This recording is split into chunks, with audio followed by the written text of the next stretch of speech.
Okay, so we're going to take our RNA and we're going to come up with a complementary strand. We're going to make this our mRNA. So this is one of our 3 forms of mRNA. So this is our first one, okay? So I am mRNA.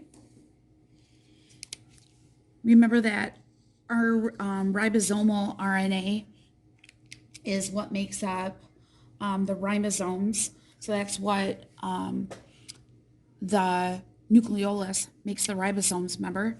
Okay, so let's get, so T, now T would pair with A, and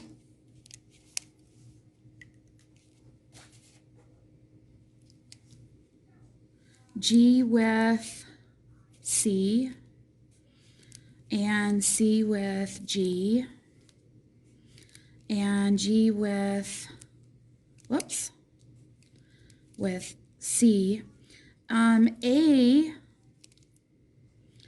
pairs with U, uracil, and T pairs with A. Okay, so I've got my strand of mRNA, and it is only single-stranded, and it is going to make its way out through the nuclear pores to the ribosome. So we'll just do our ribosome out here.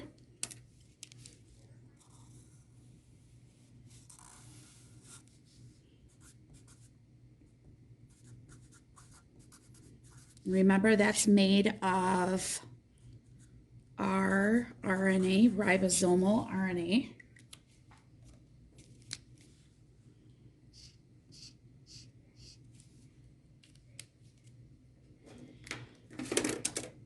Okay, and I'm going to go ahead and I'm going to put my strand.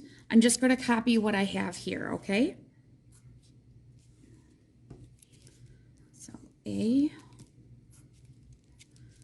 C, G, C, U, and A. And keep in mind that this has, this would be a portion of the DNA, which is really important. So this is coding. This would be really determining, looking at your gene or gene expression, which is really focused on, you know, a certain section of traits. So this would be coding for a certain type of protein. So here we are out in to the ribosome. And something to really pay attention with is looking at these in triplets, okay? And if you remember from biology, and if you don't, that's okay too, is that we call these triplets codons, okay? And so I purposely gave you only 6 of these so that you could, there we go, so that you can really focus on the whole idea of just two of these. So in triplets, so the codon, this is in triplets, okay? Now remember, to go from DNA to RNA, that was transcription. So let me back one step because I didn't write that. This is transcription. Okay? What we're doing is we're taking something and we're writing it in our own words. We're still talking English. But when we go out to the ribosome, now we're getting into the second part, which of course this is talking about, this is translation. Okay?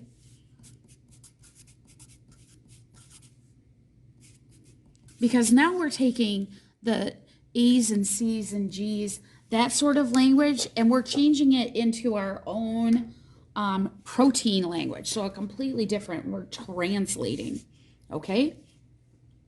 Out and in at the ribosome, we are now going to form to our existing mRNA the complementary, or again, the opposite strands, okay, and our final type of RNA, which is called transfer RNA. So tRNA. Okay, so this is transfer, translation, transfer RNA. And on a transfer RNA, this is what we've got going on here. So say, for example, I'm just gonna pick some letters here. Okay, so I'm just gonna go CCC. Oh, CCG. Okay, CCG. So this is called a transfer RNA, this whole thing. Okay.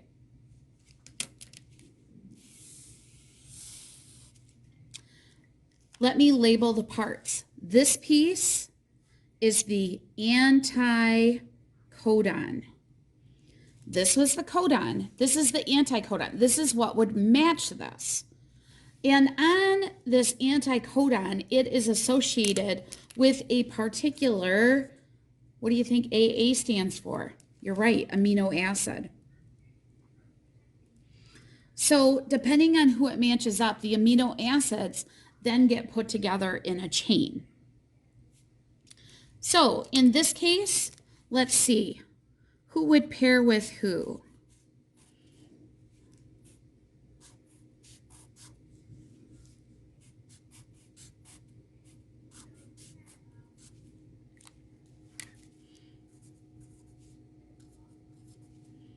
All right, so A pairs with T. Oh, I can't use T. I have to use U. All right, C pairs with G, and G pairs with C. UGC. C pairs with G, U pairs with A, and A pairs with U. Okay, and then what happens is that in between these, then what kind of bond forms? You're right, it is a, can you even see that? It is a hydrogen bond, remember, or we can call it, in proteins, we called it a peptide bond. Do you remember that? And this will continue on and on until you might, it depends, you will encounter a stop codon. And that signals the end of that protein. Now keep in mind something really fascinating. Insulin is about 51 amino acids long. 51, that's crazy. Okay, so, and some of those, remember how I was telling you about making the protein and it all shapes? Some of those are hundreds long. So it's really kind of cool when you stop and think about it. Now, here's the other piece. How do we know which amino acids are which? This is where we use our fun amino acid wheel of fun. But something that you need to keep in mind, you need to write on this mRNA, because this wheel is based on the mRNA sequence. Now, I've argued with my genetics professor at college. Why is that? Because it's the tRNA that brings the amino acid, but it's the message that depends. So that's why you have to read it from the message. Okay, so in our case here, so let me zero in again this. So using our messenger RNA, okay, based off the messenger RNA. So let's see, ACG, okay, according to this, ACG. So here's how you do it, A, C, and G. Now notice these are all the same. That's interesting.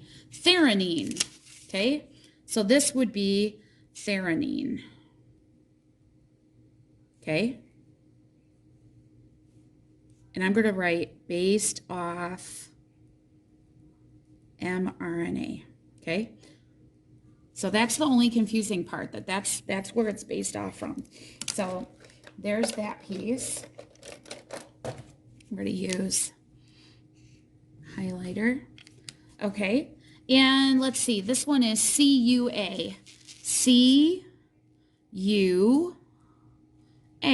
leucine. Leucine. And again, those would continue down the track until you get a stop codon.